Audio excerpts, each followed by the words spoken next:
በተአምረ ማርያም ላይ አዳምና ሔዋን ማርያምን ለማመስገን ተፈጥረዋል ይላል። አዳምና ሔዋን የተፈጠሩት እግዚአብሔርን ለማመስገን ነው ለማመስገን ነው። ፍጥረት ማን ለማመስገን ተፈጠረ በሉ እንጂ ማርያምን በሉ። ብር የሰጠ ሰውዬ እግዚአብሔር ይስጥልኝ ትላለህ አትልም? እግዚአብሔርን የወለደችን ማርያምን የማታመሰግን ታዲያ ምን አባ ነው ማመስገን አለብህ? የሚጠመቁ ሰዎችስ መቼ ነው መጠመቅ ያለባቸው? እንዴት ነው መጠመቅ ያለባቸው? የት ነው መጠመቅ ያለባቸው? መቼ ነው የምንጠመቀው? በአመት ጳጉሜን 5ቱን ቀን ወይ 6ቱን ቀን እንጠመቃለን። ንስሐ አባት እያሉ ሌሎች ካህናት አጥማቂያንን በሚል ቀኖና መስጠት ለዚህ ቀን ያህል እንዲህ የሚባል ቤተክርስቲያን ተጠመቁ ማለት ይቻላል ወይ? ስንታመም ደግሞ ሄደን እንጠመቃለን። ማንን ጠይቀን? እድሜያ ነፍስ አባት ፈቅዶ ነው። ገዳም ብትሄዱ መንገድ ብትሄዱ የትኛውም ስራ ስትሰሩ አበ ነፍስ ሳይፈቅድ አይቻልም። እንደ ቤተ ክርስቲያን ገድለ ተክለ ሃይማኖት ላይ አባታችን አቡነ ተክለ ሃይማኖት ሰይጣንን አመንኩሳዋል ተብሎ ተጽፏል። ይሄ ይቻላል ወይ? ሰይጣንንስ ማመንኮስ ይቻላል ወይ? አስገዝተውታል ይባላል። ሰይጣን ይገዛል ወይ የሚል ጥያቄ ያነሳሉ። አቡነ ተክለ ሃይማኖት ሰይጣንን አጠመቁት ማለት የሰይጣንን ስራ የሚሰራ ሰው መለሱ ማለት ነው። ገድለ ተክለ ሃይማኖት እንዴት ይሆናል? ሰይጣን ይጠመቃል ሲል አንተ ብትጠመቅ አንድ ጋኔን አጠመቁ ነበር ብላችሁ ጻፉለትሽ። እንዲያ ነው መልስ። እንደ ቤተ ክርስቲያናችን አስተምሮት ማን ነው ማጥመቅ ያለበት? ዛሬ ግን አጥማቂ ነን የሚሉ አካላት ከየት እንደመጡ የማይታወቅ መቼ ያስከው፣ የት ያስከው፣ ለምን ያስከው አልጠየቀም። መድኃኔዓለም ማርቆስ ወንጌል ምዕራፍ 1 ቁጥር 25 አንቡ። ዝም ብለህ ውጣ ነው ያለው አጋንንቱን። ቅባ ቅዱስን ከሱቅ ገዝቶ ራስ መቀባት ይቻላል ወይ? አሁን ከሚገርማችሁ በዚህ ዘመን የት ነው የያዝከው? ቆይ እስቲ በስልክ ጠይቃለሁ። ቅዱስ ሚካኤልን የሚዘባበቱበት ዘመን፣ ቅባ ቅዱስን ዝም ብሎ ለማይገባ አካል የሚሰጡበት ዘመን። ቅባ ቅዱስን መቀባት የሚችለው ካህን ብቻ ነው።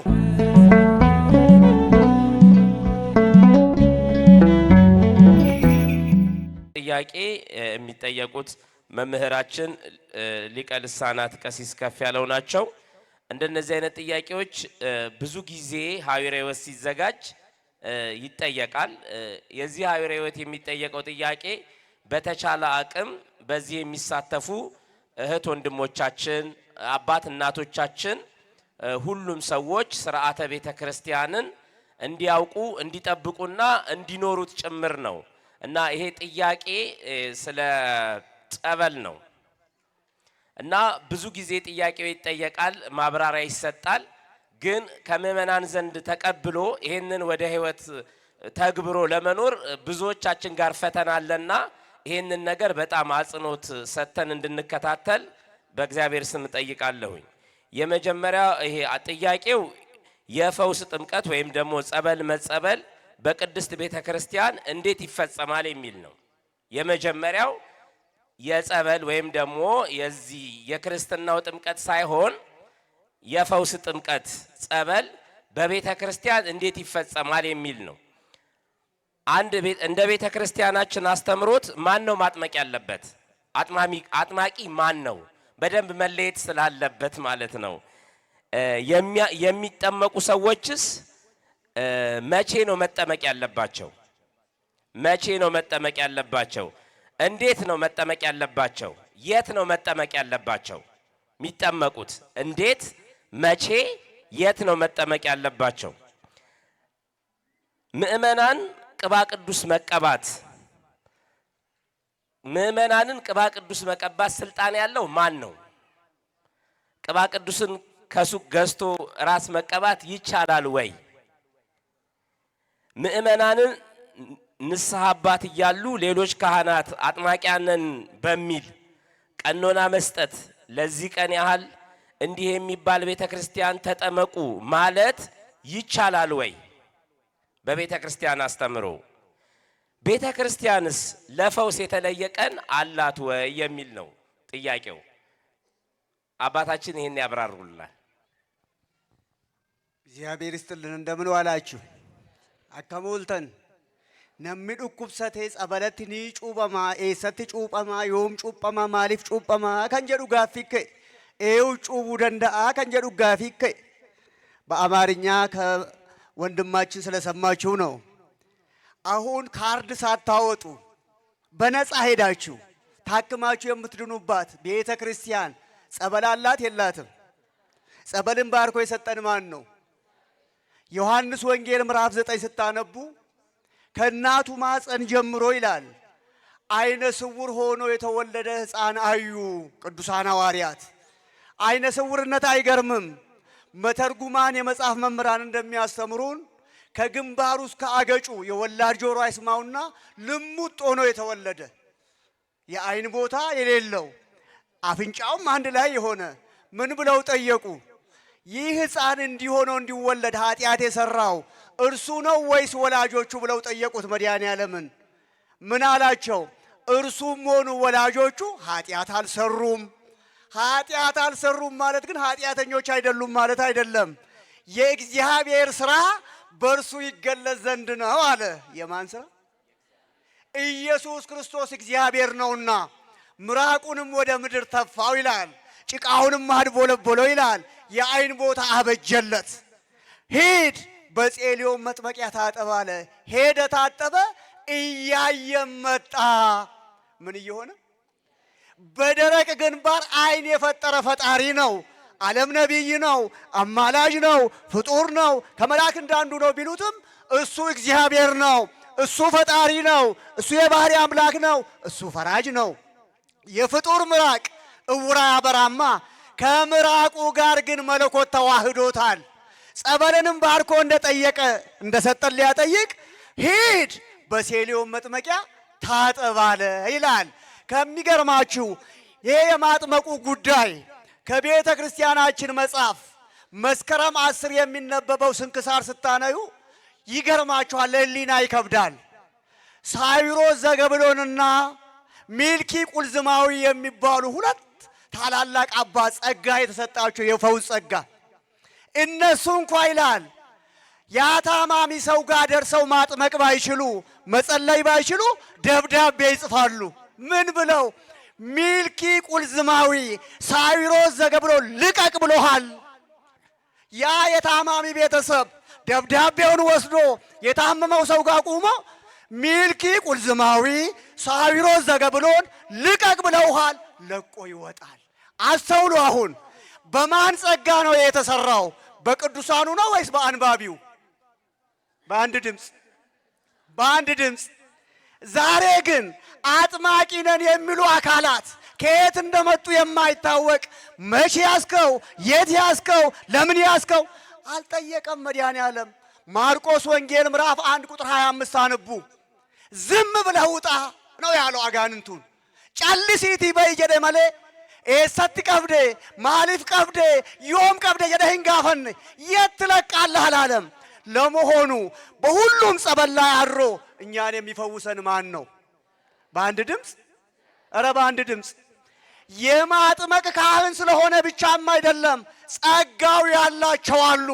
በኢትዮጵያ ምድር ያልተነገረላቸው ያልተመዘመረላቸው እንደ አባ ወልደ ትንሣኤ ዘወሊሶ ያሉ። ከየት ነው የመጣችው ሴትየዋ? ከኩዌት። ኢአማኒ ናት። ሴጣን ሲፈትናት ይላል አይኗን ወስዶ ጡቷ ስር ደበቀ። ኢጀሴፍ ሁዴ ሀርመጀለ ዶክስ ሴጠኒ ሰማች። ስለ ታላቁ አባት ስለ አባ ወልደ ትንሣኤ ሰማች። ወሊሶ መጣች። ኢአማኒ ናት። ኢአማኒ ነሽና አላጠምቅሽም አላሉም። ዋቀዮ የሮ አዱባሱ ፀሐዩን ሲያወጣ ዝናቡን ሲያዘንብ ለሚያምኑት ብቻ ነው። በአንድ ድምፅ፣ በአንድ ድምፅ። የእመቤታችን ሐሳብ እንደማን ሐሳብ ነው? እንደ ልጇ ሐሳብ ለሕዝብም ለአሕዛብም ትለምናለች። እኚህም አባት አላመነችም አላሉም። ስትመጣ ጸለዩ፣ ሂጂ ተጠመቂ ያሉ። ወዲያው ይላል ያ ሴጣን ሰውሮ ጡቷ ስር የደበቀው አይን እንደ ጥይት ተተኩሶ ወጣ። አይኗ በራ። ከዚያ በኋላ አመነች፣ ተጠመቀች፣ የተዋህዶ አማኝ ሆነች። አባቶቻችን እንዲህ ከአሕዛብ ከአረማዊነት አምጥተው ሲያጠምቁ፣ ዛሬ ግን አጥማቂ ነን የሚሉ ከቤቱ ሲያወጧቸው ነው የምናየው። አሁን ከሚገርማችሁ በዚህ ዘመን የት ነው የያዝከው? ቆይ እስቲ በስልክ ጠይቃለሁ። ቅዱስ ሚካኤልን የሚዘባበቱበት ዘመን፣ ቅባ ቅዱስን ዝም ብሎ ለማይገባ አካል የሚሰጡበት ዘመን፣ ቅባ ቅዱስን መቀባት የሚችለው ካህን ብቻ ነው። መቼ ነው የምንጠመቀው? በዓመት ጳጉሜን 5ቱን ቀን ወይ 6ቱን ቀን እንጠመቃለን። ስንታመም ደግሞ ሄደን እንጠመቃለን። ማንን ጠይቀን? ቅድሚያ ነፍስ አባት ፈቅዶ ነው። ገዳም ብትሄዱ፣ መንገድ ብትሄዱ፣ የትኛውም ስራ ስትሰሩ አበ ነፍስ ሳይፈቅድ አይቻልም። እንደ ቤተ ክርስቲያን በሄድንበት አባት መያዝ አንችልም። አባ ቀበቹ ከንደንደኙ አባ ቶኮ ከደቱ ጸበለ ለፈከሲ ዴሚ። ከሚገርማችሁ እኛም ጋር ደግሞ ያለውን አንድ ችግር ልንገራችሁ። ታመን እንሆናል አያድርግ እንጂ አምላከ ቅዱሳን መፈወስ ፈልገን ይሆናል በጸበል። መጀመሪያ ጸበል አንሄድም። የት ነው? ሐኪም ቤት። እውነት አስብ። መጨረሻ ምን የሚል ቋንቋ ነው የምንናገረው? እስቲ ጸበሉን ልሞክረው። መሞከሪያ ነው እንዴ ጸበል? አቤት! የእግዚአብሔር መንፈስ በሆላይ ሰፎ ነበር ብሎ ጸበሉን ባርኮ የሰጠ ማን ነው? ንዕማንን ኤልሳ ሲፈውሰው ሂድ በዮርዳኖስ መጥመቂያ ብቅ ጥልቅ እያልክ 7 ጊዜ ተጸበል አለው። ለውሃ አለ ንዕማን። ሀገሬ እኮ አባናና ፋርፋ የሚባሉ ትላልቅ ወንዞች አሉ። ለምን አለ። ምን አሉት አገልጋዮቹ? ሌላ ነገር አልነገረህም፣ ለምን ሄደ አታየውም አሉ። ሄደ ይላል ብቅ ጥልቅ ብሎ 7 ጊዜ እስመ ህልቆ ሳብ በሀበ ብርሃን ፍጹም ውእቱ እንዲል 7 ቁጥር ፍጹም ናት እንዲል ተጸበለ። ከለምጹ መዳን ብቻ አይደለም ታናሽ ብላቴና ወጣት ሆነ። በዚህን ጊዜ መጣ ወርቅ ብር ልብስን ካለ በነፃ የተቀበላችሁትን በነፃ ስጡ። ዛሬ ግን አሰልፈው ዶላር የያዛችሁ በዚህ በኩል፣ ዩሮ የያዛችሁ በዚህ በኩል፣ 200 የያዛችሁ በዚህ በኩል፣ 100 የያዛችሁ በዚህ በኩል፣ 50 የያዛችሁ በዚህ በኩል ተሰለፉ የሚል የስም አጥማቂዎች መጥተዋል። ኤልሳ ግን አልቀበልም አለ። አልቀበልም ብሎ ሲተው ጊያዝ እንደምታውቁት ተከታትሎ ብሩን እንኳ ሲቀበል የኤልሳ ለምጽ በሱ ላይ እንዲወጣ አስደርጎታል። ስለዚህ አሁን ብንታመም በጸበል እንድናለን። ኡራኤል ነው ወይ ጊዮርጊስ ነው ወይ የእመቤቴ ዕጣ አትጣሉ፣ በእምነት ሄዱ። አንድ እውነታ ብቻ ልንገራችሁ። ሴትየዋ ኮልፌ የሚባል ስፍራ የሚኖሩ እናት ናቸው። እውነተኛ ታሪክ፣ የዛሬ 5 ዓመት የተደረገ እውነተኛ ታሪክ ነው። በያዝኩት መስቀል የምነግራችሁ ኮልፌ ነው የሚኖሩት። ክፉኛ የጨጓራ ህመም አለባቸው። ያልሄዱበት ሐኪም የለም። ኮልፌ ጅራቱ ጮጋራን ጉዳት ድቁባ ምን የሚል ወሬ ሰሙ? የቁልቢ ገብርኤል ጸበል ብትጠጪ ትድኛለሽ አሏቸው። እሳቸው ለመሄድ አቅም የለም። የት ገባችሁ? ሀገራችሁ የት? በአንድ ድምፅ ከጎረቤት ይላል 2 ባልና ሚስቶች ገና የተጋቡ ቁልቢ እንሄዳለን ሲሉ ሰሙ።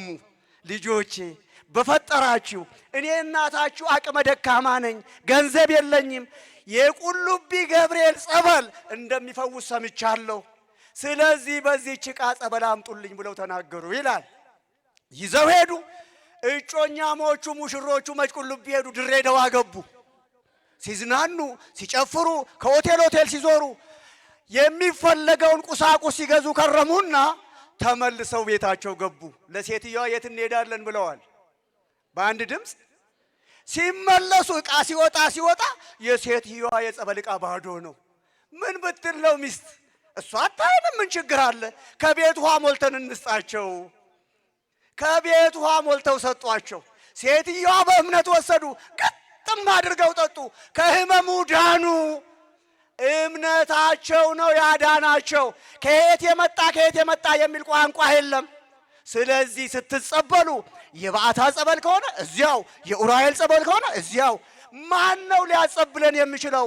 ስልጣነ ክህነት ያለው ቅባ ቅዱስ ማን ነው መቀባት የሚችለው? ካህን። አይሸጥም ቅባ ቅዱስ። ይሄ ስተት ነው። ስለዚህ ምንድነው ማድረግ ያለብን? ቅድም መምህራችን ከጸበሉ በተጓዳኝ አማናዊቷን ድነት ነግረውናል። ለድንግል ማርያም ብቻ ነገሩ እናንተ ችግሩን። የጓዳውን እንቆቅልሽ ትፈታለች አትፈታ? አቤት! የዶኪማስን ችግር የፈታሽ ማናት? አቤት! አስተውሉ። ዶኪማስ ሰርጉ ላይ ማንን ነው የጠራው? መድኃኔ ዓለምን። እሱን ጠርቶ እናት መተው አይገባምና ከእናት ጋር አለ። አስተውሉ። የእግዚአብሔር መልአክ እንኳ ሲያዘው ዮሴፍን ሕፃኑንና እናቱን ይዘህ አለ። ዛሬ ግን ሐራ ጥቃ ምን ይላል? ጎፍታ ስጋ ሀቲም በርባችፍቱ ሲጋ ጎፍታን ቆፋን ኦንሊ ጂሰስ የሚሉት ጌታ ይበቃል፣ እናት አታስፈልግም። ምን ማለት ነው? ዝናቡን እፈልጋለሁ፣ ደመና አልፈልግም። ውሃውን እፈልጋለሁ፣ ምንጩን አልፈልግም። እህሉን እፈልጋለሁ፣ እህሉ የሚዘራበትን መሬት አልፈልግም። ምድር ሁሉ ከአንተ የተነሳ የተረገመች ትሁን ብሏል አላለም? አላለም? ሙሴን ምን አለው? የቆምክበት ምድር አቤት በአንድ ድምፅ እዚህ የተረገመች ብሏል፣ እዚህ የተቀደሰች ብሏል። ማናት ያቺ ምድር? ድንግል ማርያም ናታ። ስለዚህ በዚያ ሰርግ ቤት ዶኪማስ መድኃኔ ዓለምን ጠርቶ እናትን አልተወም፣ መምህርን ጠርቶ ደቀ መዝሙር አልተወም። ተጠራ። ምን ይላል ታላቁ አባት ቅዱስ ዲዮስቆሮስ? መድኃኔ ዓለም ኢየሱስ ክርስቶስ ሰርግ ቤት የተጠራው በስጋው ነው በአምላክነቱ ብሎ ጠየቀ ይላል። በምኑ ነው የተጠራው? በአንድ ድምፅ በስጋነቱ ነው በአምላክነቱ ነው? አምላክ ይታያል። በአንድ ድምፅ በምኑ ነው የተጠራው? ለዩ። አሁን በምኑ? ውሃውን ግን ወደው የለወጠው በምኑ ነው? ሁለት አምላክ ነው የተጠራው? አንድ አምላክ። አቤት ተዋህዶን አያችኋት? ሰርግ ቤት ላይ ከልጇ ጋር ሁና እመቤታችን ልጄ ሆይ አለችው። ወይኑ አልቋል። ዛሬም በጓዳችን ወይን አልቋል የብዙዎቻችን። ለማን እንንገር ታዲያ? ለድንግል ማርያምን እንጥራ። እሷ ለማን ትነግራለች? ለልጇ። በመስቀሉ ድነት አለ የለም? በጸበሉ ድነት አለ የለም? ቅድም መምህራችን አንስተውታል በስፋት መዳን በሌላ በማንም የለም የሚል ቃል አለ። እውነት ነው። ግን አንድ ጥያቄ ልጠይቃችሁ። ያመነ ቀጥሎ ያመነ ቀጥሎ ምን ይሆናል ታዲያ? መዳን በሌላ የለም እያለ ማርቆስ ነው የተሳሳተው ወይስ ሉቃስ ነው የተሳሳተው? ስጋዬን የበላ ደሜን የጠጣ የዘላለም ሕይወት አለው ብሏል ዮሐንስ። ስለዚህ መዳን በሌላ የለምን ብቻ አንጠልጥለን ይዘን ለሌላ እንዳንዳረግ ድንግል ማርያም አታስፈልግም የሚለውን የመናፍቃንን ትምህርት እሱ ብቻ መሰላችሁ? ኦንሊ ጂሰስ ኢየሱስ ክርስቶስ በቂዬ ነው። መዳን በእምነት ብቻ ነው። መዳን የምንችለው በመጽሐፍ ቅዱስ ብቻ ነው።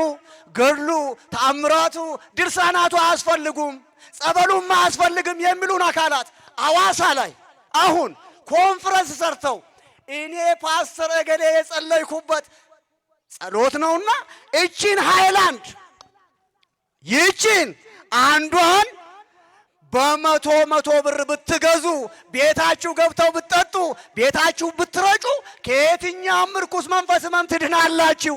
ህዝቡ ተረባርቦ ነው የሚገዛው። ልብ በሉ። እኛን ጸበል አያስፈልግም አለ።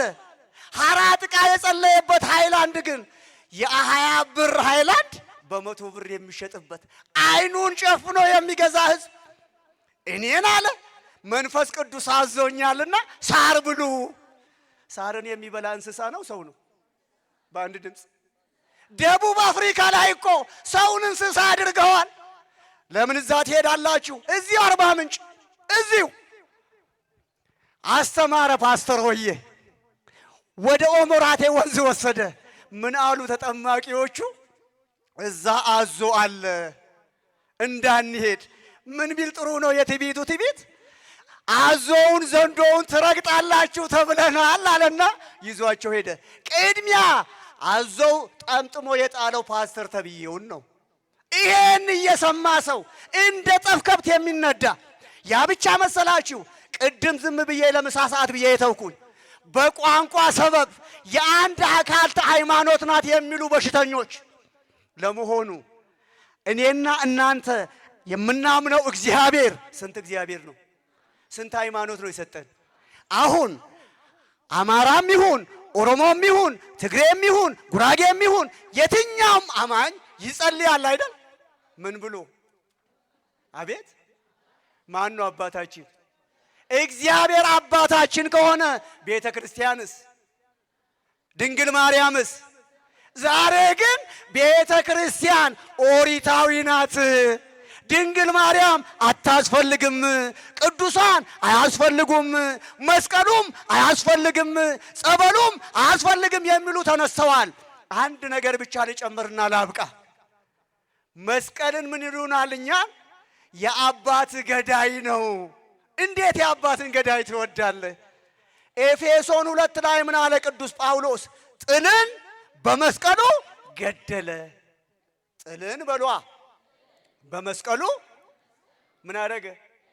በመስቀል የሞተው ዲያብሎስ ነው። እኛን የአባት ገዳይ እንዴት ትወደዋለህ? እንዴት ትሳለማለህ? ይሉኛል። ምን አደረጉ ግን? እንጨት ነው እንጨት ነው እያሉ ያጥላሉ። አዳራሻቸው ጉልላት ላይ ምን አስቀመጡ? አቤት መስቀል አያስፈልግም አይደል? እንጨት ነው ብለዋል አይደል? እኔ አንድ ምሳሌ ላንሳ። ቤት አለን ሁላችን። የኛ ቤት በሩ የተሰራው ከእንጨት ነው እንበል። ውጭ ውለን ስንመጣ ቤቱ ተዘግቶ ብናገኝ ቤት ውስጥ ያለውን ጠርተን ምን ክፈትልን ነው የምንለው? አለ ኦሌ ዱፍኔ በልበል ጩፋታናን መነም ከሰነ መጅሩ ዋምኔ በልበለና በንጀነ መሙከና በንጀነ በር ክፈትልን ነው ወይስ እንጨት ክፈትልን? ስሙ ተቀይሮ ምን ተብሏል? ከእንጨት ይሰራ እንጂ ስሙ ተቀይሮ መስቀል ተብሏል። ከሚገርማችሁ እዚህ ቤተ ክርስቲያን ጉልላት ላይ መስቀል አለ የለም? በአንድ ድምፅ መናፍቃን አዳራሽ ላይ መስቀል አለ የለም? እንዴት ነው የምንለየው? እዚያም መስቀል አለ እዚህም መስቀል አለ። እንዴት ነው የምንለየው? ዮሐንስ ወንጌል ምዕራፍ 19 ቁጥር 26 መልሳችን ነው። የኛ አምላክ መድኃኔ ዓለም ለዓለም ድነት ምን ላይ ተሰቀለ? በአንድ ድምፅ በግራም በቀኝም ሁለት ወንበዴዎች ጢጦስና ዳክሪስ ፊያታይ ዘየማንና ዘጸጋም ምን ላይ ተሰቀሉ? በአንድ ድምፅ የወንበዴ መስቀልና የክርስቶስን መስቀል እንዴት እንለያለን ብትሉ አለ በክርስቶስ መስቀል ስር እናቱ ድንግል ማርያምና ወንጌላዊ ዮሐንስ ተገኙ። በወንበዴ መስቀል ስር እመቤታችን አለች። በአንድ ድምፅ በዚህ ቤተ ክርስቲያን ድንግል ማርያም አለች የለችም? ቅዱሳን አሉ የሉም? እነሱ ጋር ግን ድንግል ማርያም አለች። በአንድ ድምፅ ቅዱሳን አሉ። መስቀሉ የወንበዴው ነው የክርስቶስ ነው። ታዲያ አቤት ቾይስ ዘቤስ አለ ነጭ ነው እኮ ያለ ቾይስ ዘቤክ ተግዘሬስ አለ ሲዲኤስ አራ ፈራዱ ከንበርባደ ከወንበዴ ወየመው ከክርስቶስ ወያ ከኔው ወያ በአንድ ድምፅ። ስለዚህ መስቀል ይዟል ብላችሁ ሻሽ ስለጠመጠመ ቆብ ስላደረገ ቀሚስ ስላደረገ ብቻ አትሳሳቱ። አንበሳ ይላል መጽሐፍ ግዳይ ጣለ ላም።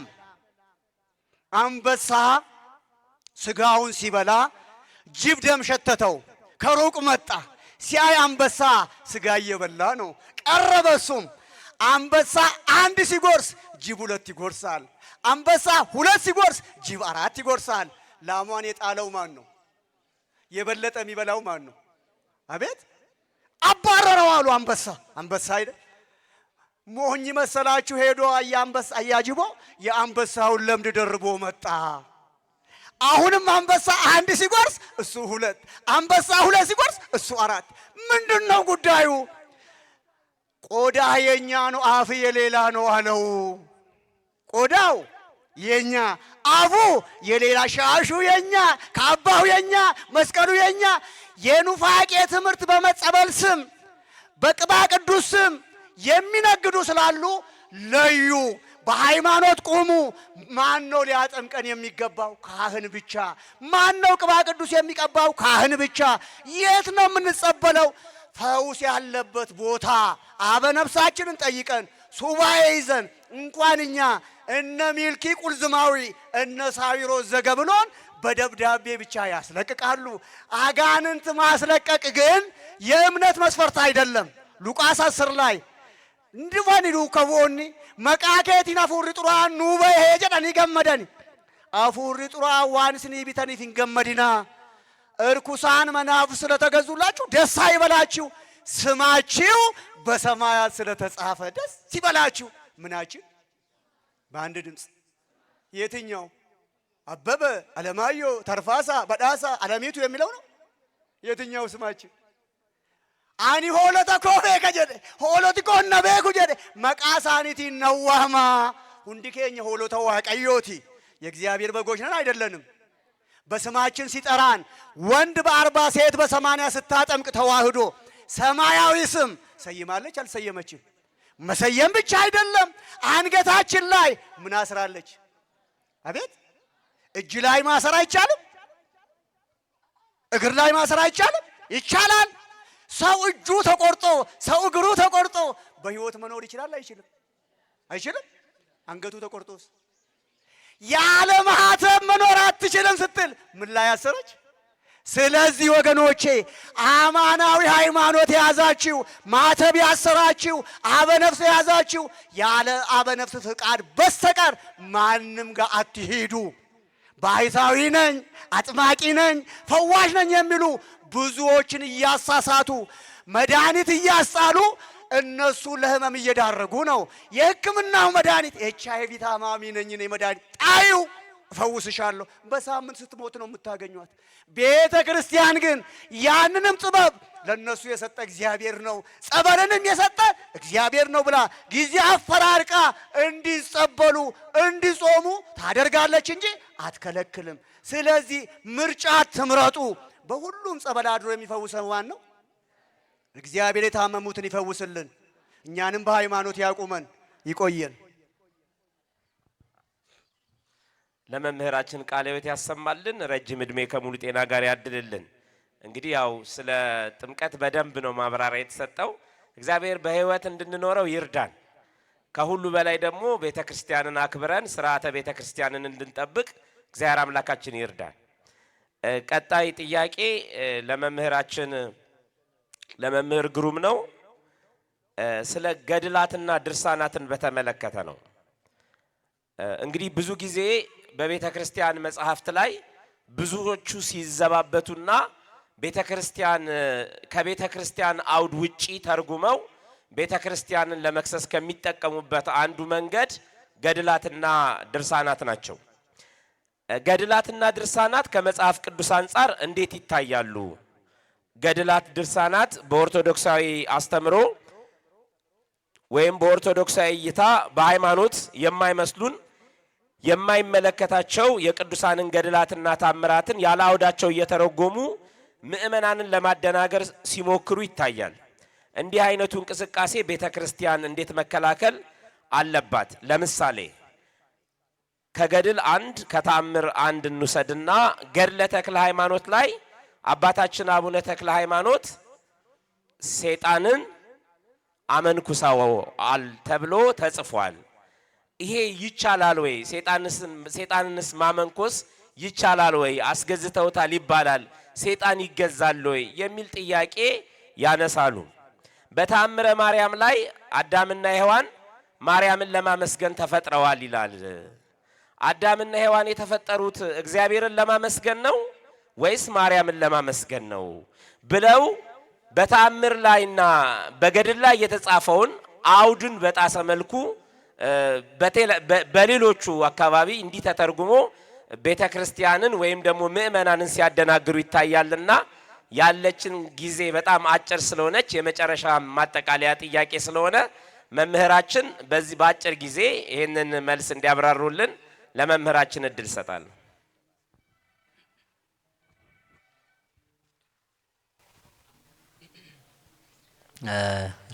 ለመምህራችን ቃለ ሕይወት ያሰማልን። ምን ሆናችሁ ነው? ቃለ ሕይወት ያሰማል። እንደዚህ እንትን ቅቤ የሚወጣችሁ ስትወዘወዙ ነው መሰል አይደል? እንደዛ ባታረጉት ደስ ይለኛል። በዚህ ደቂቃ ባልጠየቅም ደስ ይለኛል በእውነቱ ማለት ነው። እግዚአብሔር ባወቀ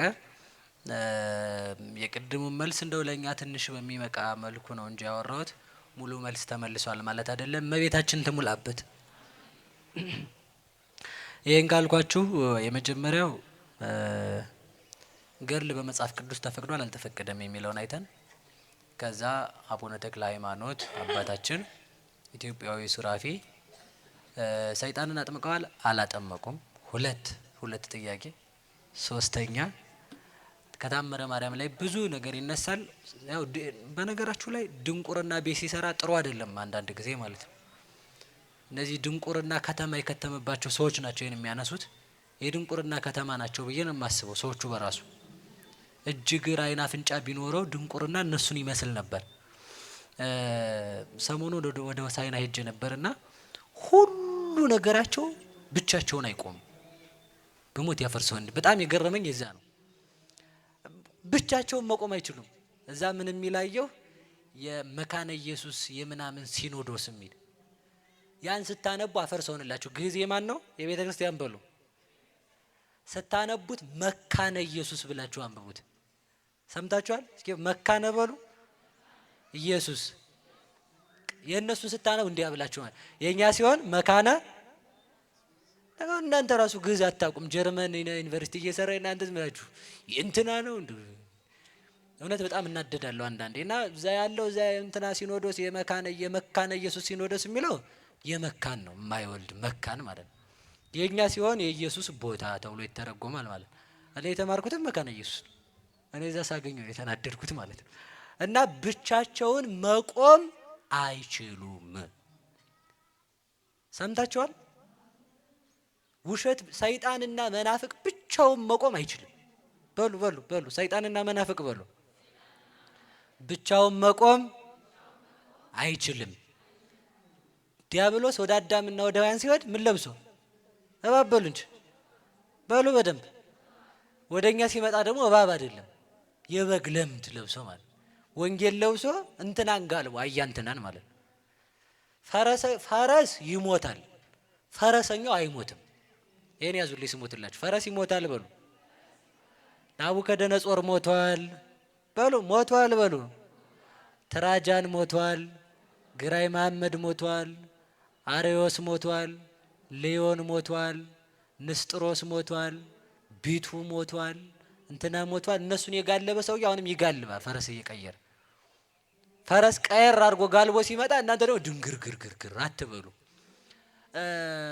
ይሄን ካልኩ የቅዱስ ሉቃስ ወንጌል ምዕራፍ 10 ቁጥር 35 ላይ ያለችውን ቃል አንስቼ መጽሐፍ ቅዱስ ገድል በመጽሐፍ ቅዱስ ውስጥ ጌታ እንደፈቀደ በራሱ ማሳያችን ነው። በነገራችሁ ላይ አፈር ሰውንላችሁ አንድ ነገር ያዙ፣ ምን ጊዜም ቢሆን ማለት ነው ላለመናወጽ። እሱ ምንድነው? የሆነ ሰውዬ ተነስቶ ክርስቶስ ከሰማይ የወረድኩ እንጀራ ነኝ ብሏል። ምኑ ነው እንጀራ ሲባል ቃሉ ነው ሊል ነው አንዱ ጴንጤ ማለት ነው። የታየ ለሱ የተረጎመለት ሜዳ የበቀለ ወፍ ዘራሽ ነው፣ አስፋልት ላይ ያገኘው ሰው ነው። ከነ የተነሳ እዛ ጋር እንትና ጋር የተነሳ ማለት ነው። እኛ ግን ከሰማይ የወረደ እንጀራ የተባለው ቃሉ ሳይሆን ምኑ ነው የምንለው? ስጋው በሉ እንጂ ከየት ስለመጣ ከሐዋርያት ጋር ተያይዞ እየመጣ እዚህ ደርሷል። አሁንም ይቀጥላል። ስለዚህ ትክክለኛ ሰንሰለት ያለን እኛው ነን ነው። ስለዚህ ልብ በሉ የቅዱስ ሉቃስ ወንጌል ምዕራፍ 10 ቁጥር 35 ላይ እመቦ ዘአስተዋጻይከ ዘይበዝህ እምዝየ እፈደየከ አመግባቴ፣ ስመጣ ዳግመኛ ስመጣ እከፍልሃለሁ። በቃ ይሄው እናምጣ።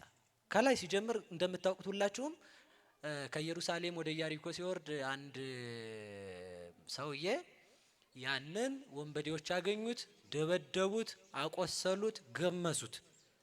ሊሞት ደረሰ። ጥለውት ነገሩኝ እንጂ ሄዱ። ከዛ አንድ ካህን መጣ፣ አየው፣ ቀረብ ባለው፣ ከዛስ አዝኖለት አልፎት ሄደ። ሁለተኛ ሌዋዊ መጣ፣ ቀረበ፣ እሺ አየው፣ ራርቶለት ትቶት ሄደ። በሉ እንጂ ሳምራዊ መጣ ነው እዚህ ላይ ያለን። ሳምራዊ መጣ፣ ቀረበ፣ አየው፣ አዘነለት። ካዘነለት በኋላ ዘይት አደረገለት። ኖ ይቅር በሉኝ፣ እግዚአብሔር ይቅር ይበለኝ። ይህን ቃል እዚህ መናገር አልፈልግም፣ ይቅርታ። ወይን አደረገለት፣ መጀመሪያ ዘይት አደረገለት፣ ከዛስ አነሳው፣ ከዛስ ባህያ ጫነው። ከዛስ ለጠባቂ ወስዶ 2 ዲናር ሰጥቶ በዚህ አስታምልኝ፣ ከዚህ በላይ ካወጣህ ስመጣ ምን እላለሁ በሞቴ ንገሩኝ። ትርጓሜ እንደዛ ያለ ከኢየሩሳሌም ወደ ኢያሪኮ የወረደ ማን ነው ሲሉ ኢየሩሳሌም ልልና ነፍስ ናት። ከሰማያዊት ኢየሩሳሌም አምላክነትን ሲሻ አጋንንት ልቡን በክህደት አቁስለው ደብድበው ልብሱን አራቁተው እስከ ሞት አድርሰው ደብድበው አዳምን ጥለውት ሄዱ አለ። ያ በሽተኛ ማን ነው ሲባል አዳም። እስኪ አዳም በሉ። ኢየሩሳሌም ማን ናት ሲባል ሰማያዊት ኢየሩሳሌም። ከዛ ደግ ማን ነው ያ ካህን ማን ነው ሲባል መልከ ጼዴቅ። ለጊዜው እሱ የክርስቶስ ምሳሌ ሆኖ ሲጸልይ ቆይቷልና እሱ ቀረበ ማለት አዳምን ማዳን በጸለየው ጸሎት ማንንም ማዳን አልቻለም። በሉ ንገሩኝ በሞቴ ክርስቶስ ነው ያዳነ ብላ እኮ ነው ቤተክርስቲያን የምትሰብከው። የትኛውም ውስጥ ብገቡ የእውነተኛ መምህር መለኪያ ልንገራችሁ። አንደኛ የእግዚአብሔርን አምላክነት፣ ሁለተኛ የእግዚአብሔርን የእመቤታችንን እናትነት፣ ሶስተኛ የቅዱሳን አማላጅነት ካልገለጠ ያ መምህር ሌባ ነው። ሶስቱ አብረው ነው የሚሄዱት። እየሰማችሁ ነው? ራስ ማን ነው በሉ? እግዚአብሔር በሉ እንጂ። ሐዋሳት እነማን ናቸው? ቅዱሳን ናቸው። አለቀ። ራስ ባልከ ጊዜ ከልብ ደም ይረጫል ማለት አለብህ። እንደዚህ አካላልክ ችግር ነው። ልመለስ ወደ ነገሬ። ስለዚህ ቀረበ፣ አየው፣ ማዳን አልቻለውም። አዳምን በጸለየው ጸሎት ማዳን አልቻለውም። አሮን መጣ፣ አዘነ፣ መስዋዕት ሰዋ፣ ስባ ጤሰ፣ ደም አፈሰሰ። ማንን ማዳን አልቻለውም? በሉ አዳምን በሉ እንጂ አዳምን። ከዛ ደግ ሳምራዊ መጣ ይላል። ምን ሳምራዊ? ሳምራዊ ማለት አቃቢ ሀገር ማለት ነው። አቃቢ ሀገር ክርስቶስ በሳምራዊ ይመሰላል። ሳምራዊ ሀገር ጠባቂ እንደሆነ ሀገር የተባለ ልብ ነው። ልብን የሚጠብቅ አቃቢ አልባቢነ ዘንተ ውስጥ አይነነ አብራይከ ለነ በዘዚአከ ብርሃን፣ ልባችንን ያበራልን በልባችን የኖረ ልባችንን የሚጠብቅ ማን ነው? እግዚአብሔር ነው። ከዛ አዳምን አየው አለ። ተመልከቱ፣ ልብ በሉ። ሲወርድ ማለት ከኢየሩሳሌም ሰማያዊት ተነስቶ ወደዚህ ዓለም ሰው ለመሆን ሲመጣ ምን ሊያረግ መጣ ስትሉኝ አዳምን ለማዳን መጣ ነው አሰቡ። ስለዚህ አዳምን ለማዳን ሲመጣ አዳም ምን ሆኖ አገኘው? ተደብድቦ ቆስሎ ልብሱ ተገፎ አገኘው። የመጀመሪያ ወይን አደረገለት ይላል። እስኪ ወይን በሉ። ለዚህ በዚያውም ልንገራችሁ፣ ቁስል ከቆሰለ እጃችሁ ወይን አፍሱበት። እሺ መድኃኒት ሁሉ በዛው እየነገርኳችሁ ማለት ነው። ታፈሱበትና ወይን ብቻውን ከሆነ ያደርቀዋል። የወይን ስራው ማድረቅ ነው ቁስሉን። ካደረቀው ብቻውን ምን ይሆናል? ቁስሉ እንደገና ክራክ ያደርጋል፣ ይሰነጠቃል ማለት ነው። ዝም ብሎ ከደረቀ ስለዚህ ምን ይደረግበታል? ቁስሉ እንዲለዝብ ዘይት። ለአዳም ለቁስሉ ወይን ሰጠው ክርስቶስ ደሙን። እንደገና ካዳነው በኋላ ማዳኑ በቂ አይደለም። ምንን ሰጠው? ልጅነትን። ከዛ ከሰጠው በኋላ በምን ጫነው ይላል? በአህያ ጫነው ይላል። አህያ የተባለ መስቀል ነው። ተመልከቱ። ለምን እንደዚያ ተባለ ሲባል ተመልከቱ፣ ልብ ብላችሁ ስሙ። መስቀል አህያ ነው አላልኩም እኔ። ክርስቶስ የሆሳዕና በራሱ በአህያ ላይ ተቀምጦ ለምን ወደ ቤተ መቅደስ ገባ ስትሉኝ አህያ በተፈጥሮዋ መስቀል ስለሆነች ነው።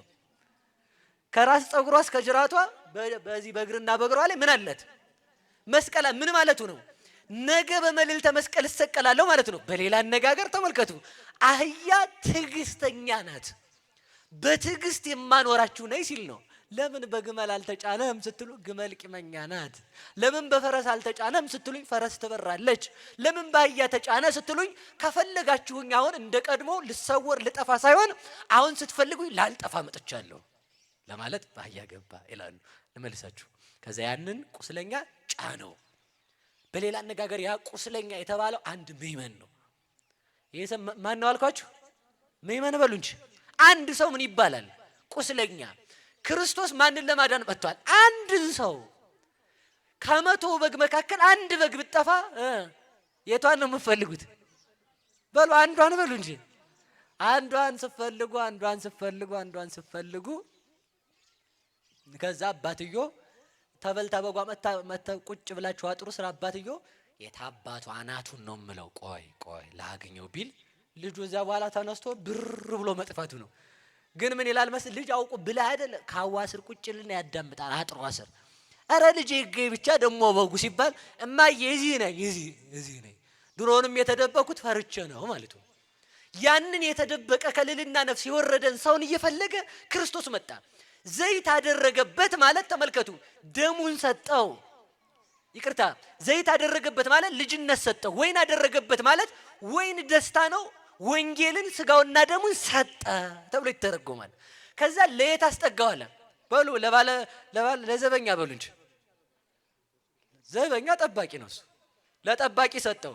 ያቺ የጠባቂ ቤት የተባለችው ቤተ ክርስቲያን ናት። ዘበኛ የተባሉ መምህራን ናቸው ጠባቂ የተባሉት። እነዚያን ስንት ብር ነው የሰጣቸው? በሉ ሁለት በሉ እንጂ በሉ በሞት ያፈርሰውን ስንት ንገሩኝ። ለምን ሶስት አላረገም? ሁለት ነው። አንደኛው በሙሴ የሰራት ሕግ ኦሪት ናት። ሁለተኛው ራሱ ሰው ሆኖ የሰራት ሕግ ወንጌል ናት። 2 ዲናር ሰጠው ማለት በዚህ በብሉይ ኪዳንና በአዲስ ኪዳን አስተምረህ ምእመናንን ምን በልልኝ አጽድቅልኝ። ብሉይ ኪዳንንና አዲስ ኪዳንን ተምረህ አስተምረህ በሕይወት ኖረህ አንተ ተጋድለህ ከዚህ የበለጠ ስራ ሰርተህ ታምራት አድርገህ ባይር ከፍለህ እሳት አጥፍተህ ኃይለ ቃል ተርጉመህ የማይመሰለው መስለህ ከአስሩ ማይረግ ደርሰህ ከተሰጥሞ ብርሃን ደርሰህ የማይታየውን ምስጢር አውቀህ ድርሰት ደርሰህ ገድል ጽፈህ ሌላ ካወጣህ ግን ስመጣ ከፍልሃለሁ በሉ። ስመጣ ከፍልሃለሁ በሉ። ምን አለ? ስለዚህ 2 ዲናር የተባሉ ብሉይ ኪዳንና አዲስ ኪዳን ከዚህ የበለጠ ከሰራ ማለት እኔ እንደሰራሁት እንደ ወንጌል ከወንጌል ተነስተህ ይሄን አስተምረህ ወንጌልን በሕይወትህ ተርጉመህ ገድል ጽፈህ ምእመናንን ከጠበክልኝ በገድል እሸልምሃለሁ አለ መድኃኒዓለም። እስኪ በገድል በሉ። በሞቴ ንገሩኝ፣ ተናገሩ እንጂ ምን እላለሁ? እሸልምሃለሁ አለ። ሌላ አንድ ሀሳብ፣ አንድ ብቻ አንድ ሀሳብ ለዚህ ላይ ገድሉ ላይ። ከዛ ያቺ ሴትዮ መጣች፣ ሽቱ ገዛቻል። ከዛ ክርስቶስን ቀባችሁ። ከዛ ክርስቶስ ምን አለ? የዚችን ሴትዮ ስራ ባሉ ነገሩኝ እንጂ ወንጌል በተነበበበት ሁሉ ያስቧት ይናገሩላታል። ልብ ብላችሁ ስሙ። ሽቱ ሰታ ያቺ ሴትዮ ኃጢአተኛዋ ሴትዮ ከኃጢአት ተመልሳ ሽቱ ሰታ በሽቷ ዘላለም ስትታሰብ እንድትኖር የፈቀደ ማን ነው? በሉ መድኃኒዓለም በሉ እንጂ። ያቺ ሽቱ ሰታ ከታሰበች አካላቸውን የሰጡ ቅዱሳን በእግዚአብሔር መንግስት ይታሰባሉ ማለት ነው። ስለዚህ ልብ በሉ፣ ገድልን የነቀፈ ክርስቶስ የለም። ያችን 1 ዲናር የሰጠችውን እንኳን ምን አለ? አብዝታ ሰጠች ብሎ አጻፈለት። ስለዚህ ልብ በሉ፣ ከዚህ የበለጠ ካደረክ ማለት አያደርግም እንጂ ብሉይ ኪዳንና አዲስ ኪዳንን በሕይወት ተርጉመህ አንተ ራስህ መጽሐፍ ከሆንክ ስመጣ ከፍላለሁ። እስኪ በሉ አንተ ራስህ በሉ መጽሐፍ ከሆንክ ስመጣ ምን እላለሁ? በሞቴ ነገር አንተ ራስህ ምን ከሆንክ እሺ። ሰው መጽሐፍ ነው አይደለም? አረ በሞቴ ይሄስ አያልቅም። ግን አንድ ነገር ልንገራችሁ። ወበከመ ይጻፍ መጽሐፍ በቀለመ ወርቅ ከማዊ ይጻፍ ሕሊናነ በመንፈስ ቅዱስ ሀዊ። በመጽሐፍ ሀዊ ላይ ምን ይላል መሰላችሁ? ቀድሞ ለመላእክት መጽሐፍ የላቸውም። መጽሐፍ የተጻፈው ሰው መጽሐፍ መሆኑ ስለቀረ ነው። ሰው መጽሐፍ መሆኑ ስለቀረ ቀለም ተበጥብጦ ወረቀት ብራና ተዳምጦ መጽሐፍ ተጻፈ።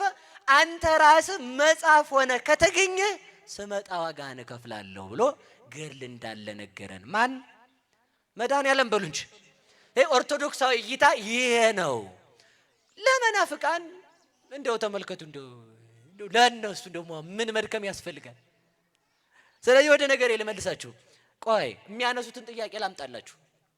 አቡነ ተክለ ሃይማኖት በሉ ምንን አጠመቁ? በሉ ሰይጣንን በሉ እንጂ በደንብ በሉ። ሰይጣንን በሉ አጠመቁ። አዎ አጠመቁ። መልሱ እሱ ነው። እስኪ በሉ አዎ በሉ መልሳችሁ። አጠመቁ። እንዴ ይሄ ሰውዬ ምን እያለ ነው እንዳትሉኝ። የሐዋርያት ሥራ ምዕራፍ 13 ቁጥር 10 ላይ ምን ይላል መሰላችሁ? ቆይ ከኋላ ልንገራችሁ። ቅዱስ ጳውሎስ በረያሱስ የሚባለውን ሰውዬ አገኘው ይላል። እስኪ በሉ ቅዱስ ጳውሎስ በሉ በረያሱስን አገኘው። ምን እያደረገ? እየጠነቆለ በሉ እንጂ እንደዚህ እየጠነቆለ አይደለም ያልኳችሁ። እሺ እየጠነቋቆለ ነው ያገኘው ማለት ነው። ሲያገኘው ምን አለው? ትኩር ብሎ አየው ይላል። አየውና ጽጉባ ኃጢአት ወልዱ ለሰይጣን ጽጉባ ኃጢአት ወኩላ ጸራ ለጽድቅ ቃል በቃል ምንድነው የሚለው? ተንኮልን ሁሉ ክፋትን ሁሉ የተሞላ የዲያብሎስ የበኩር ልጅ የጽድቅ ሁሉ ጠላት በዚህ ሰዓት አይኔ ይጥፋ ዝዣለዋል። እስኪ ቆይ ጳውል በረያሱስ የማን ልጅ ነው? ሰው ነው ሰይጣን ነው? ሰው ነው ሰይጣን ነው? የሰይጣን ልጅ በሉ የሰይጣን ልጅ በሉ የዲያብሎስ በሉ ሁላችሁ የበኩር ልጅ ዲያብሎስ ይወልዳል። ና መጽሐፍ ቅዱስን አርመው አንተ ጅላጅል ና አርመው እስኪ ሰይጣን ይጠመቃል እንዲህ የሚለው ሰው በራሱ ሰይጣን ነው እኮ የምላችሁ። ይኸው ጳውሎስ የሰይጣን አይወልድም። ይኸው የሰይጣን ልጅ አለ ጳውሎስ። አይዋሽም፣ መጽሐፍ ቅዱስ አይዋሽም። ካልዋሸ ምን አለ? የሰይጣን ልጅ አለ። የሰይጣን ልጅ ካለ ሰይጣን የሚባለው ማን ነው ሲባል በግብር ሰይጣን የሆነ ሰይጣን ይባላል። መልሱ እሱ ነው። በሉ በግብር ሰይጣን የሆነ በሉ ምን ይባላል? ገድል ማለት መጽሐፍ ቅዱስ ነው ስንል ምን ማለታችን ነው? አቡነ ተክለ ሃይማኖት ሰይጣንን አጠመቁት ማለት የሰይጣንን ስራ የሚሰራ ሰው መለሱ ማለት ነው ባጭሩ። እስኪ በሉ ቆይ ሰይጣን ማን ሰው በሉ ሲበቃ ማን ሲያድግ በሉ መልአክ ሲያድግ እግዚአብሔርን ይመስላል። ሰው ደግሞ ወደ ታች ሲያድግ እንስሳ በሉ እንስሳ በሉ ዝም ብሎ የሚጋደም ማለት ነው። ጸሎት የማያደርግ እንስሳ ይሆናል። ጥሩ ሲነጋ ያገኘውን የሚበላ ዝም ብሎ ምንም ይጠራ የእህል ደም የለውም ብላ ምን የሚል ማለት እንስሳ በሬ ይሆናል። አሳማ ይሆናል። ዝም ብሎ ያገኘውን የሚበላ ጫቱንም መጥረግ ዝም ብሎ ማለት እንስሳ። ዝቅ ሲል ምን ይሆናል? አውሬ በሉ። አውሬ ሲሆን ደግሞ ምንድን ነው? ቆይ ፍየል ይሆናል። ዝቅ ሲል ፍየል ሲሆን ራቁቱን የሚሄድ ማለት ነው። አይ ፍየል ምስኪን መቀመጫ የታያትል ብላ ዝም ብላ ማለት ነው። ምን ጥሎ ክንንቤ ዛሬውን ሴት ትመስላለች። ፍየል ሲሆን እንዲያ ነው ሰው። ቆይ ዝቅ ልበልላችሁ። ከዛ ዝቅ ሲል ምን ይሆናል? አውሬ ይበሉ እንጂ አውሬ ምን ከብት የሚበላው እንስሳ የሚበላው ሳር፣ አውሬ የሚበላው ስጋና ደም ነው። ሰው ዝቅ ሲል ሰውን በመብላት አውሬ ይሆናል። ወደታይ ሲያድግ ማለት እንደ ካር ውስጥ ሲያድግ አውሬ ሲሆን ሰርቆ ብቻ አይሄድም። አላያችኋቸውም መሰል ሌባዎቹን ምን መሰላችሁ የሚሉት? እንካንካ በማርያም በገብርኤል እንዳትገለይ እንካንካ ስትሉ ሞባይልን ስራ ሳንሰራ እንወስድም ብሎ ደግሞ የሚደባደብ ሌባ ማለት ነው። ስራ ሰርተን ነው እንግዲህ እናንተ አውሬ ሆነ ማለት ነው ሰው። ስለዚህ ተመልከቱ፣ አውሬ ይሆናል ሰው ወደታይ ሲያድግ ማለት ሰው የሚበላ ይሆናል። ለገንዘብ ሰው የሚገል ሲሆን አውሬ ይሆናል።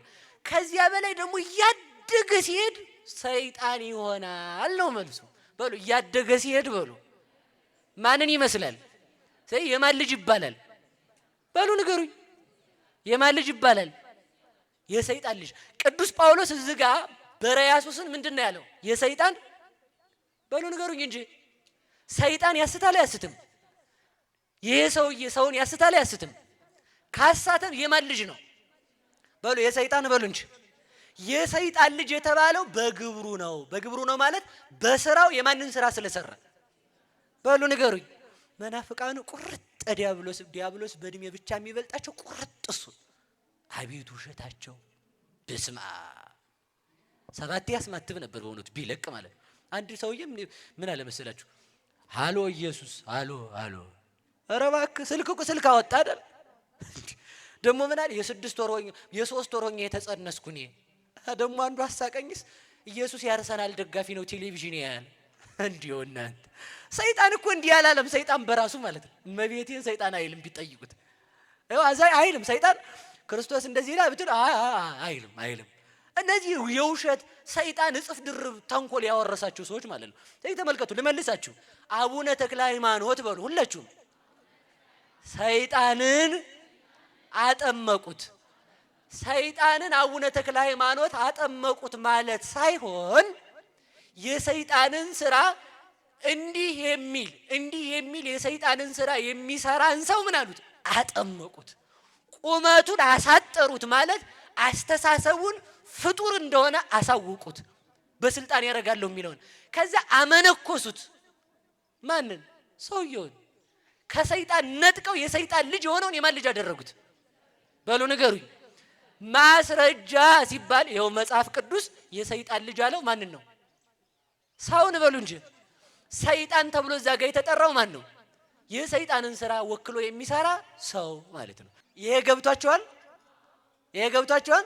ገድለ ተክለ ሃይማኖት እንዴት ይሆናል? ሰይጣን ይጠመቃል ሲል አንተ ብትጠመቅ አንድ ጋኔን አጠመቁ ነበር ብላችሁ ጻፉለት። እሺ እንዲያ ነው መልስ። እንዴት ያጠምቁ? አንተ ብትጠመቅ ትልቅ ጋኔን ማለት ነው። ሰይጣን ሰውን እየጠረገ ወደ ክህደት የሚወስድ ነው። እሱም በሆድ እያመካኘ በውሸት ሰውን የሚጠርግ ማለት ጋኔን ማለት ያ ነው። ያንን ቢያጠምቁት አሁን እኔ ራሱ አንዱን ባጠምቀው አንድ ጋኔን ነበር ማጠምቅ ማለት ነው። የንታ ይሞክሩ አልሆነ እንደው እስኪ እንሞክራ። አንድ ጋኔን ብናጠምቅ ጥሩ ነበር ማለት ነው። የጠቆረ ነው መልኩ ሁሉ ይላል። ዲያብሎስን የሚመስለውን እግዚአብሔርን ማስመሰል እኮ ነው። አያችሁ? እሺ ልመልሳችሁ። ገድል ልክ ነው አይደለም? ልክ ነው። እሺ አንድ ደግሞ የሚያነሱት ልብ ብላችሁ ስሙ። እኔ በጣም የሚገርመኝ ነገር አንድ ነገር ልንገራችሁ። በዚህ ዓለም የማይስማማ ነገር ልንገራችሁ። ምንም እንዳትደክሙ ሰይጣን እመቤታችንን ይወዳል ብላችሁ ካሰባችሁ እናንተ ጅሎች ናችሁ ማለት ነው። ሰይጣን ማንን አይወድም? በሉ ንገሩኝ። በሞት ዝም ብላችሁ በሉ ንገሩኝ። ሰይጣን እመቤታችንን የሚጠላ ሰው ስታዩ የእንትና ልጅ ብላችሁ ቤታችሁ የማን ልጅ? የሰይጣን ልጅ በሉ እንጂ በቃ እሱ መልሱ እሱ ነው። ስለዚህ እመቤታችን ሰው እመቤታችንን ለማመስገን ተፈጠረ አይደል? ቅርታ አዳምና ሔዋን እመቤታችንን ለማመስገን ተፈጠሩ በሉ ሁላችሁም። አዳምና ሔዋን እመቤታችንን ለማመስገን ተፈጠሩ። እንደዛ አይደለም የሚለው፣ እንደዛ አይደለም። ፍጥረት ሁሉ ነው የሚለው። በሉ ፍጥረት ሁሉ በሉ። እንደዛ ነው የሚለው። ፍጥረት ሁሉ በሉ ማርያምን ለማመስገን ተፈጠረ። እውነት ውሸት? እውነት ውሸት? አንድ ነገር ልንገራችሁ። ጴንጤ ተነስቶ 10 ሐሳብ ቢያመጣ ዝም በል። ለዚህ ዮሐንስ አፈወርቅ መልስ አለ ብላችሁ ቤታችሁን መልስ ካቃታችሁ ደረቅ ሰው ጋር ምን አለፋችሁ? መልስ ካቃታችሁ ቢያንስ ዘግታችሁ ጆሮአችሁን። እሺ ከገባ አይለቃችሁም፣ ይረብሻችኋል። መልሱ ምንድነው ካላችሁኝ መዝሙር 18 ቁጥር 1 ላይ ሰማያት የእግዚአብሔርን ክብር ይናገራሉ በሉ። ሰማያት በሉ የእግዚአብሔርን ክብር ይናገራሉ። ሰማይ አፍ አለው? አፍ አለው ወይ? እና መልሳ ጴንጤ ካለ አሁን ሰማይ አፍ አለው? የእግዚአብሔርን ምን ብሎ የሚናገረው? ሰማይኒ ይነግር ባስተርእዮቱ ሰማይ ጸንቶ በመኖሩ ጽኑ አምላክ አለ ብሎ ይሰብካል አለ። ለብላችሁ ስሙ ላመጣው ነው። ሰማይ ሩቅ በመሆኑ ብትፈልጉት በጉልበት የማታገኙት ሩቅ አምላክ አለ። ሰማይ ቅርብ መስሎ መታየቱ ደግሞ ስትፈልጉት ደግሞ እናንተው ልብ ውስጥ ያለ አምላክ አለ። ሰማይ መልኩ አለመለወጡ የማይለወጥ አምላክ አለ። ሰማይ አለማርጀቱ የማያረጅ አምላክ አለ ብሎ የማንን ክብር ይናገራል? የእግዚአብሔርን ክብር። ሰማይ የሌለበት ሀገር የለም፣ እግዚአብሔር የሌለበት ቦታ የለም። አያችሁ? ሰማይ ሰበከ። ልብ ብላችሁ ስሙ። አሁን ስሙ። ሰማይ ማናት? እናቱ በሉ እንጂ በሉ፣ እናቱ በሉ። ሰማይ ማንን ይናገራል? እናቱ ማንን ትናገራለች? በሉ ንገሩኝ። የእግዚአብሔርን ክብር እንዴት ስትሉኝ ተመልከቱ። እንዴት ማርያምን ለማመስገን እንኳን ሰው ሰማይ ማርያምን ያመሰግናል። አንተ ጅል! እንዴት ሰማይ ማንን ያመሰግናል?